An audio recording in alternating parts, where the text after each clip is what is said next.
Okay, good evening, everybody. Today is the 4th of September 2024, and it's been around 9 months since I uploaded a new video. So I am very sorry for this such a big gap. I don't know. I mean, my schedule, my video uploading schedule is absolutely non-relevant to my lifestyles and everything. So I'm very sorry for that. I mean, whenever I get to, whenever I get that motivation, I just upload a video. So, and I try to utilize that much time as much as I can. So, okay. So today's topic of the video is what are the different type of streams which are provided by the Indian board or the CBSE board and all the other boards of India. Like you got the SEBA board. That's I think that's secondary secondary education board of Assam. Uh, like that's because I know that because I'm from that state, and also they may be a different board for West Bengal, there may be a different board for Maharashtra, there may be a different board for Uttarakhand, there may be another board for Tamil Nadu, and yeah, so on. So in all these types of boards, there's one thing common, like for class 10 students.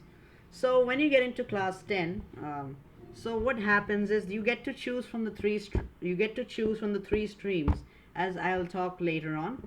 So these three streams are usually arts, humanities, and commerce. So like the friends and the colleagues around you, they either pressurize you to choose one of these particular streams, or you by your own heart and will choose a stream which you would like to pursue in later in your future, later for to in your future career, or like, and you ignore the pressures which are like exhibited on you by your peers or by your parents. Like you ignore your parents' forceful actions, like forceful decisions of making you join this particular board. Like you want to pursue humanities, but your parents want you to do science. So most of the students which are affected by the parents, they usually listen to their parents, and then they go on with the science stream, even though they're not that great at it. But like the students which are actually have supported parents, they get to choose the stream which they actually are good at. So they'll choose humanities. Like in this particular scenario, they'll choose humanities because that's what they want to pursue later in their future career. So so now, what are these types of streams? So let's first talk about the first major type of stream, arts. So what is art? Art is like anything which expresses human nature, like any form of study, any type of action which expresses human desires, human human characteristics, or any other unique skill or unique action which describes a person's characteristic, their talents, their capabilities, and their inner thoughts and feelings. All this is expressed in the form of arts. So you might have heard about this drawing art thing, but you might be also familiar about different types of arts. Like you have music. Music is a very phenomenal type of art in which what you do is you listen to tunes which soothe in your brain, tunes which also give you different types of feelings, feelings about in different scenarios. Like you don't like that's also a type of art.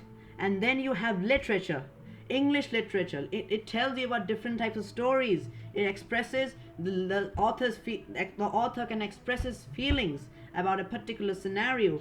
Like for example, take Shakespeare. Shakespeare expressed his thoughts and beliefs through his plays. Famous plays he wrote, like the Midsummer's Night Dream, Othello, The Merchant of Venice, and so on. So many, like countless. He was a great genius. That's literature. Now we come to language. Language is like another type of art in which a person can express his inner feelings, his thoughts, like there's a type of medium in which a person can express his thoughts. Like I'm expressing my thoughts right now in English, but this same thought could be expressed by some other person in some other language. So there's not only the English language, obviously, in the world. There are many different types of languages, so people have various different interpretations of the same meaning. So that's okay. It's completely up to the person who would like to interpret the information in various types of formats. Like if you want to interpret your information in Hindi, you could do that. That's obviously your choice. And if anybody want to interpret the information in Russian, French, whatever, that's absolutely up to them. It's actually like a way to express your feelings, your desires, your capabilities, your enjoyment, your inner desires, like what you actually are. It expresses you as a true being, true entity, and how you are a phenomenal part of this world, and you're just not a person who is just doing a 9 to 5 job. That is the importance of art in today's world. So next on, we go to commerce. So what is commerce now? So commerce is a type of stream which usually requires brains. It's not about your inner desires and inner feelings. It usually works upon various statistical stuff, like it works upon business sectors, aeronautical sectors, works upon economic factors. It also works upon the customers' demands, etc. So like it is all about business. So like for example, there are other branches inside commerce, like you have accountancy, you have economics.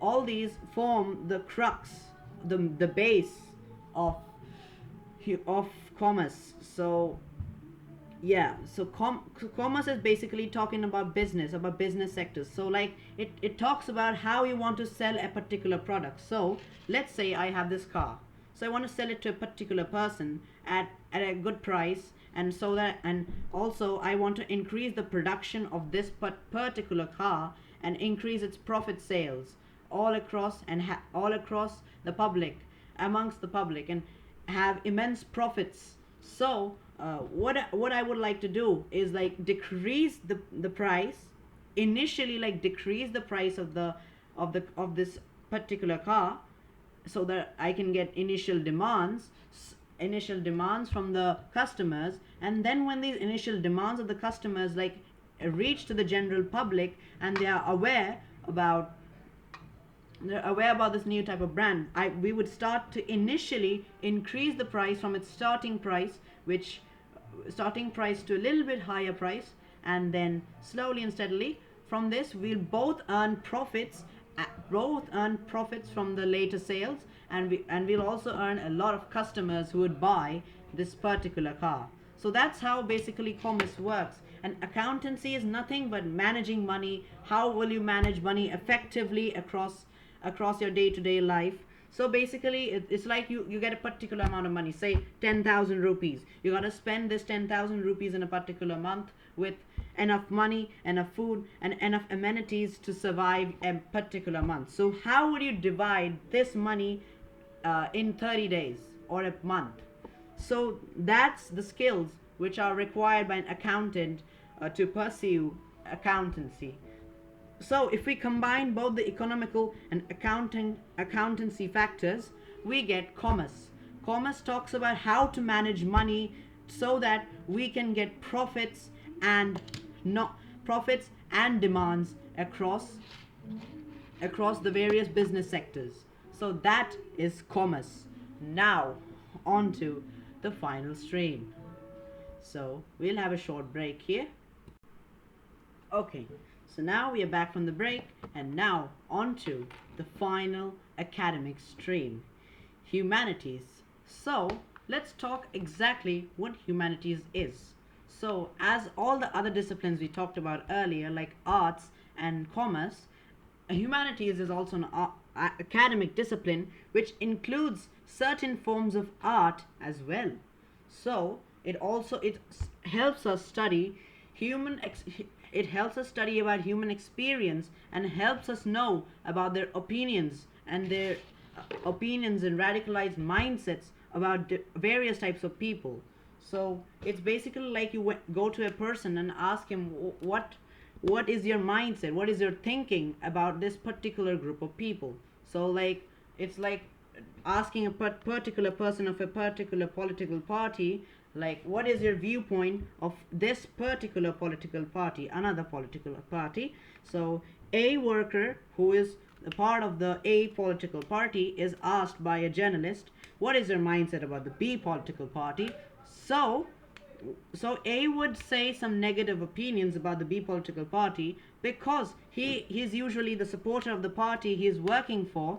So he'd be supporting his own party and not the other party. So he'd be saying some biased things about the other party. While on the other hand, if you do the same by asking the B worker, he'd also say some biased things about A and instead support his own party. So that's discussing about which person supports which party. So that's just about a general political landscape about and their mindsets about different political parties. But humanities goes way beyond that. It also talks about philosophy, history, and religion. Philosophy is like discussing about the various forms of arts. Philosophy is just like life. It's just discussing about the different ways of living life.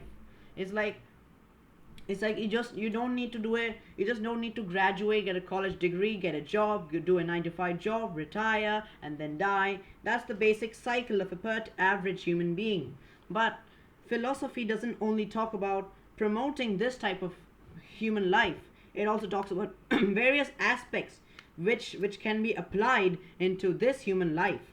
While on the other hand, history is another form of humanities in which we talk about the past and we learn from our mistakes from the past. For example, the British who came to India and were reluctant to introduce various types of revenue systems. So from there they started introducing various types of revenue systems, and they learned from their mistakes. And also from there the British became a very big power all across the world. And there was a saying which said that the sun never sets on the British Empire. So that was a saying of the 19th and the 20th and the early 20th century. But later on, all the countries defeated Britain, and Britain was back to its native home place without a colonized area. I mean, Britain still has some colonized areas, but they're usually small, and there's actually no population around there, so it's still under British rule, but not really. So that's about history. And now we talk about religion. Religion is a type of belief a person has. Like everyone has different interpretation of gods. Like we Hindus, we think that there are multiple types of gods. We got Lord Ganesha, we got Lord Kali, we got Lord Shiva, we got Lord Krishna, like endless. But for Muslims, they only have one divine God, and that is Allah. So they think Allah is their God, and they think that Allah is everywhere. Allah will help them get to their goal. And also, for a fun fact here, each and every Muslim thinks the Mecca, it's located in Saudi Arabia. It's a very holy place for the Muslims, and each and every Muslim tries to save a certain amount of money every year, like certain amount of money in their particular lifetime to go to there, no matter how poor they are and how bad their economic lifestyle is. They save a certain amount of money so that they can go to Mecca and wish whatever they want to Allah, so that they live a very contented life later on, and also make a contented life for their future generations.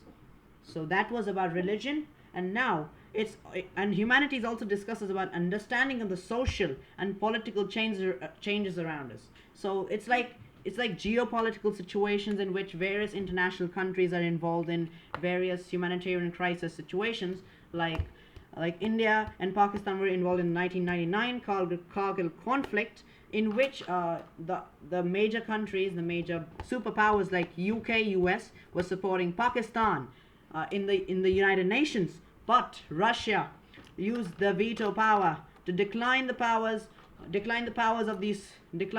authority to express their support with Pakistan against India by using their veto power in the United Nations. And Russia stood up with India during the 1999 conflict, and India won that conflict thanks to Russia's geopolitical smartness and accuracy. And also, another fun fact, in the Kargil war, the Pakistanis had entered the Indian territory without the consent of their own prime minister. So they hadn't talked to their own Pakistani prime minister about this, and some Pakistani militants had entered through the LOC and were about to blockade National Highway 1A and cut off Kashmir from the rest of India. But the Indian troops were very aware. They had the eyes of an owl and an eagle, and they stood up. They fought against the Pakistanis, and the Pakistanis were officially eliminated after Operation Vijay was initiated and completed. So that was geopolitics. And also, humanities includes a certain amount of performing and visual arts. So what is performing arts? Performing arts is basically arts which you perform, which cannot be expressed in a particular type of image, but it can be expressed in a particular type of action. Performing arts are like music, which you can express it like in a visual, it's not in a visual format, but in a sound format, which is like, it's like you like sing Sare Gama Pada Nisa, so it's like Sare Gama Pada Nida Pa Ma Ga Re Sa. Like this is performing art, that's music, and then that's dance, the different types of dance like Odissi, Kathakali, Manipuri, and countless more. And now we come to visual arts. Visual arts have many interpretations. Visual arts can be about sculpture, can be about painting, can be about abstract art, can be about Madhubani art, can be about any form of art. It even can be like the art of Mona Lisa without an eyebrow. Wait, how many people knew that the Mona Lisa painting did not have an eyebrow? Yeah, you guys can comment because I don't think that's a really common fact people know, but so yeah. So that was it for humanities. So this was an overall overview of all the three streams which are provided by the CBSE, or Central Board of Secondary Education, by the Government of India. So in the next three upcoming videos, we'll be talking in brief detail about all the three streams. So this video was just an overview about all the three streams. So yeah. Okay guys, see you in the next video. Bye for now.